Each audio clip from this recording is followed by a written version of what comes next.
حوصلہ مند لوگ مشکل وقت گزار جاتے ہیں۔ Tough time never last, tough people do. Doctor Robert H Schuller, مترجم قاضی ذوالفقار احمد۔ جوڈی ہال کی کہانی۔ اوائل عمر کی دو لڑکیوں کی ماں جوڈی ہال کو 1980 میں نہ صرف طلاق ہو گئی بلکہ اس کی ملازمت بھی جاتی رہی۔ کسی مستقل آمدنی کے بغیر جوڈی کو یہ مشکل نظر آ رہا تھا کہ وہ زندہ کیسے رہے گی۔ اس نے نہ تو کوئی رسمی تعلیم حاصل کی تھی اور نہ ہی اسے کسی قسم کی فنی مہارت حاصل تھی۔ وہ منیسوٹا کے شہر منیاپوس میں رہ رہی تھی اور اتفاق سے ہمارا امکانی سوچ کا پروگرام سننے کی عادی تھی۔ اس نے جب پروگرام میں یہ الفاظ سنے کہ اپنے ذہن کو خدا کے سامنے کھول کر رکھ دو، خیالات کا ریلا خود بخود بہنے لگے گا۔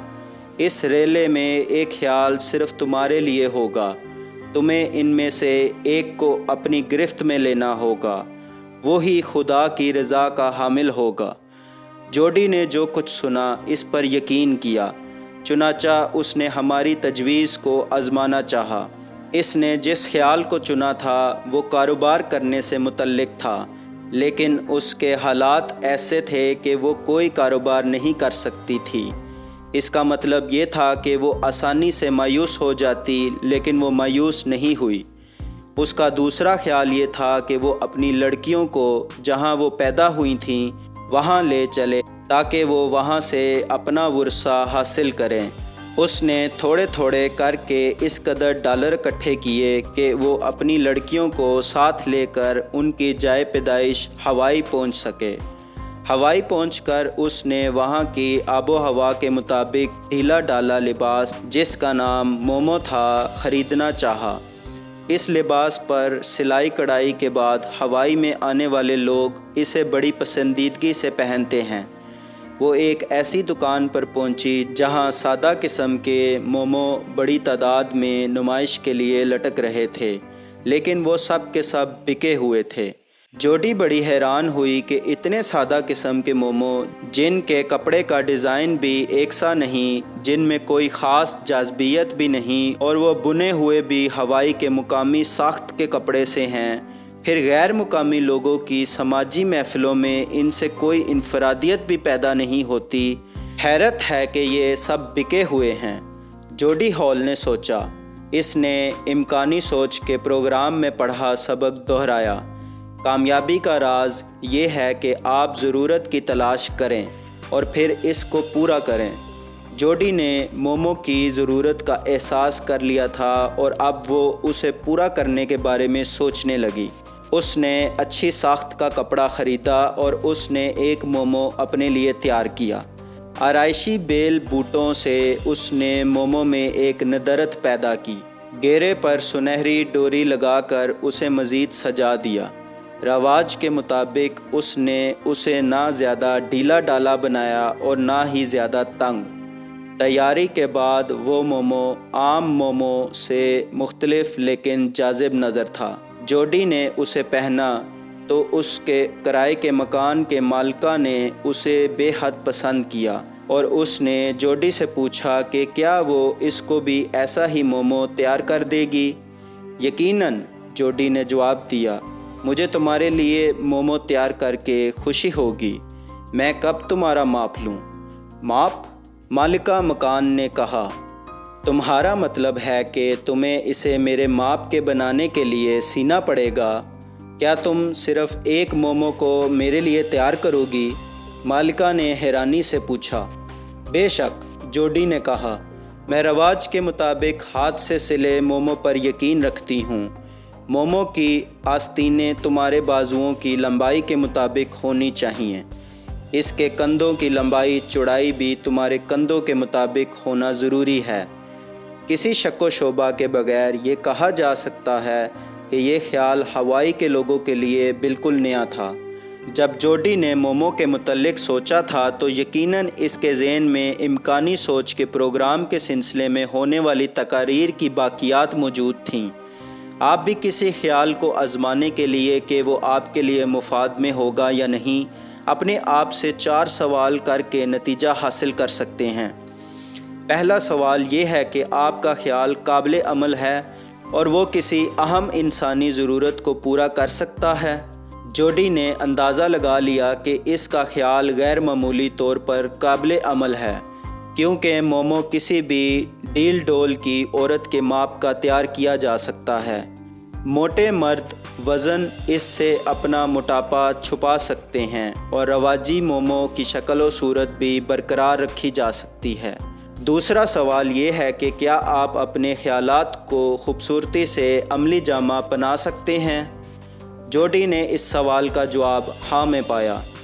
اس نے سوچا کہ ماپ کے مطابق تیار کردہ مومو فیشن کی دنیا میں ہلچل مچا سکتا ہے، اور اگر اس کے رنگوں اور کناروں کی ساخت کو خوبصورت بنایا جائے تو پورے ہوائی میں مقبول ہو سکتا ہے۔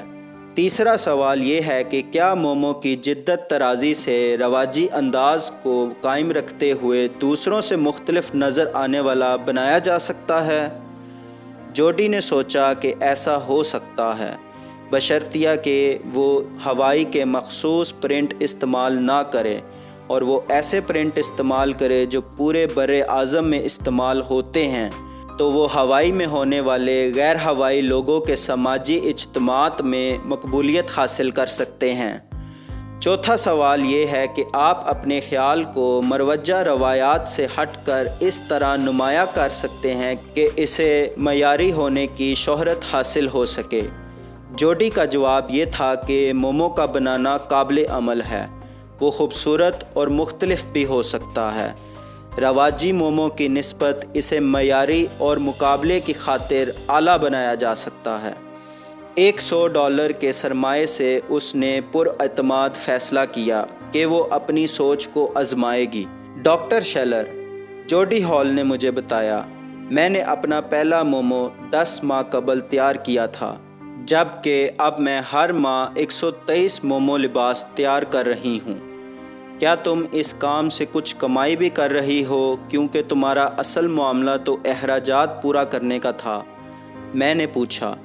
ہاں، یقینی طور پر، بلکہ میرے بالائی اخراجات 0 کے برابر ہیں۔ میں ماپ لیتی ہوں اور 3 بنیادی اجزاء کے لیے کپڑے خریدتی ہوں، لہٰذا مجھے بہت سے کپڑے جمع نہیں رکھنے پڑتے، اور نہ ہی مجھے مطلوبہ سامان کی فہرست بنانا پڑتی ہے یا اس کا حساب کتاب رکھنا پڑتا ہے جو ابھی بکنا باقی ہیں۔ میں ماپ اور کپڑا ایک ایسی خاتون کو دیتی ہوں جو لباس کی کٹنگ اپنے گھر پر کرتی ہے۔ اس کے ساتھ میرا معاوضہ بھی طے ہے، لہٰذا مجھے اس ضمن میں حساب کتاب رکھنے کی ضرورت پیش نہیں آتی، نہ ہی کوئی جمع تفریق کرنے کی جھنجھٹ ہے۔ گویا میرے کام میں مالیاتی شعبے کی ضرورت نہیں۔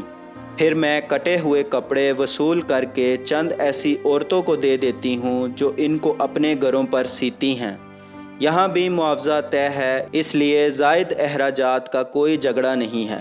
اس سب کا مطلب ہے کہ میں ہر ماہ 123 لباس مومو کسی دفتر کے بغیر کاروباری انداز میں تیار کرا کر بیچتی ہوں۔ سارا کام میں اپنے گھر میں رہتے ہوئے کرتی ہوں۔ ذرا رک کر اس نے مزید کہا، تاہم اب میرا کاروبار پھیلتا جا رہا ہے، اور اب ہم اگلے ہفتے ایک دفتر میں منتقل ہو رہے ہیں جو 117 مربع فٹ پر مشتمل ہے۔ 117 مربع فٹ؟ ہاں، میں حیران ہوئے اور حیرانگی کا اظہار کیے بغیر نہ رہ سکا۔ یہ تو صرف ایک ہی کمرہ ہوا جو 12 بائی 10 کا بھی نہیں بنتا۔ ہاں، اس نے کہا، ہاں مجھے اس قدر جگہ ہی درکار ہوگی، کیونکہ کٹنگ اور سلائی کا کام تو باہر ہی ہوگا۔ میں ان زائد اخراجات کو بچانا چاہتی ہوں جو کہ ایک فیکٹری چلانے کے لیے درکار ہوتے ہیں۔ میں کھاتا بہی کے چکر میں بھی نہیں پڑنا چاہتی۔ میرے فالتو اخراجات بھی میری بچت ہی ہوں گے۔ پھر بھی تمہیں اپنا کام چلانے کے لیے سرمایہ کی ضرورت تو ہے ہی، میں نے مزید پوچھا۔ نہیں، جوڈی نے کہا، میں نے یہ کاروبار $100 سے اور امکانی سوچ کے تحت شروع کیا تھا۔ سوچ یہ تھی کہ اگر لوگ سلے ہوئے مومو کو پسند کریں گے تو میں ان کے آرڈر کے ساتھ ان سے کچھ رقم پیشگی طلب کر لوں گی۔ ان سے لی گئی پیشگی رقم اس قدر ہوگی کہ کم از کم اس سے کپڑا خریدا جا سکے۔ ڈاکٹر شیلر، تم درست کہتے ہو، اگر آپ کو اعتماد ہے تو ہر بات ممکن ہے، لیکن اپنے تجربات کی بات میں بھی بتانا چاہوں گی، اور وہ یہ ہے کہ سب سے بڑا مسئلہ جو ہمارے سامنے آ کھڑا ہوتا ہے کہ ہماری سوچ منفی ہوتی ہے۔ میں نے جوڈی کی تائید کی اور اسبات میں سر ہلایا۔ وہ کہہ رہی تھی، جب میرے دوستوں نے مجھے 2 بچوں کے ساتھ اور بغیر کسی آمدن کے دیکھا تھا تو وہ پریشان تھے کہ ہم کس طرح زندگی گزاریں گے۔ جب میں نے انہیں بتایا کہ میں اپنی سمجھ کے مطابق نئی قسم کے مومو تیار کر کے لباس سازی کا کاروبار کرنے والی ہوں تو انہوں نے میری سوچ کا مذاق اڑایا۔ انہوں نے کہا، کیا تم ہوائی کے لوگوں کو مومو بیچو گی؟ تم الاسکا کیوں نہیں چلی جاتی تاکہ وہاں تم اسکیمو لوگوں کو برف بیچ سکو؟ کیا تم نہیں جانتی کہ ہوٹلوں کے سٹالوں، لباس فروشوں کی دکانوں اور ہوائی کے سیاحتی مراکز میں ہزاروں کی تعداد میں مومو لٹک رہے ہیں؟ کیا تم نہیں جانتی کہ بازار میں مومو کا کاروبار مندے کا شکار ہے؟ ڈاکٹر شیلر، یہ رائے میرے دوستوں کی تھی، اور تم حیران ہوگے کہ مجھے ہونولولو کے سب سے بڑے کالج سے 200 لڑکیوں کے لیے مومو تیار کرنے کا آرڈر ملا، کیونکہ برس برس سے کالج کی روایت ہے کہ ڈگری کے حصول کے ہونے والے کنووکیشن میں لڑکیاں مومو ہی پہنتی ہیں۔ پچھلے تمام برسوں میں وہ پرانی قدیم دکانوں سے، لباس سازوں سے مومو حاصل کرتے رہے تھے، لیکن وہ میرے ہاتھ سے بنے ہوئے مومو سے زیادہ متاثر ہوئے، کیونکہ میرا تیار کردہ مومو معیار، فیشن، سٹائل وغیرہ میں دیگر تمام مومو سے زیادہ جاذب نظر اور منفرد تھا، لہٰذا انہوں نے تمام کے تمام مومو مجھ سے خریدنے کا فیصلہ کیا۔ خوب، میں تحسین اور داد کے الفاظ استعمال کرتا رہا۔ جوڈی نے مزید بتایا کہ وہ اب اپنے مومو پورے براعظم میں پھیلانے کا ارادہ رکھتی ہے۔ اس نے کہا، براعظم میں مومو کی پذیرائی اس لیے نہیں ہوئی ہے کہ اس کا ڈیزائن اور کپڑا معیاری نہ تھا، لیکن میں جان گئی ہوں کہ کیا چیز کام کرتی ہے اور اسے کس طرح کرنا ہے۔ میں جلد ہی تمام ریاست ہائے متحدہ امریکہ میں مومو کی فروخت کرتی نظر آؤں گی، اور ڈاکٹر شیلر، امریکن اسے مومو نہیں کہیں گے بلکہ وہ جوڈی مومو کہیں گے۔ لیکن جوڈی، کیا تم نے اس قسم کے کام کی تربیت حاصل کی تھی؟ تم نے یہ لباس سینا کہاں سے سیکھا؟ میں پوچھے بغیر نہ رہ سکا۔ نہیں، میں نے کبھی بھی لباس تیار کرنے کی تربیت حاصل نہیں کی۔ میں نے صرف ایک مومو اپنے لیے تیار کیا۔ آپ کو شاید علم نہیں کہ میرا وجود بہت بھاری تھا۔ اب تو میں نے 60 پاؤنڈ وزن کم کر لیا ہے۔ موٹاپے کے دور میں مجھے ایک ایسے لباس کی تلاش تھی جو مناسب شکل و صورت رکھنے میں میری مدد کرے۔ میں نے اسے صرف اپنی ضرورت کے مطابق تراشا تھا۔ اگر ایک اکیلی طلاق یافتہ اور 2 بچوں کی ماں بغیر کسی سرمائے اور خاص تربیت کے پرانی شے کو نیا رنگ و روپ دے کر ایک بہترین کاروبار کی شکل دے سکتی ہے تو یقیناً یہ آپ کے لیے بھی ممکن ہے کہ آپ خود کو مصروف کار کرنے کے مواقع پیدا کر سکیں۔ مجھ پر یقین کریں کہ یہ ایک ناقابل ترویج حقیقت ہے کہ مشکل وقت گزر جاتا ہے، محنتی لوگ باقی رہتے ہیں۔